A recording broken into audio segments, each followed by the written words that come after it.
Another great technique for immobilizing an ankle or a knee injury is using a soft splint. So like a blanket or a sleeping pad rolled up, and this can create a nice splint around the injury. So what you can do is fold this up, help assist the patient into the splint, wrap this around it, and then you can secure this whole thing with some triangular bandages.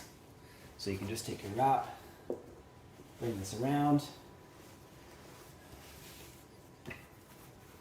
and ideally, if you can tie your knots off on the padding, that's going to reduce them digging into the patient. So you can kind of do that. You can do one below the foot. And this is going to really help lock that splint in place.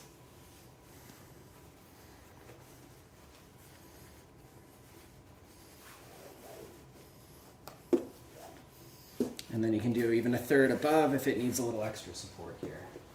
So we'll just do another one here. Make sure we got our padding up nice and high so that the wrap's not digging into the patient. And again, ideally tying our knot off on the padding. So there we have a nice soft splint. And this will provide some padding for transport as well as some rigidity just with that balled up blanket or sleeping bag. Sleeping pads work really well for this as well.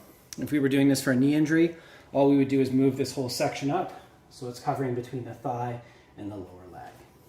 So that's managing unstable injuries of the leg with the soft splint.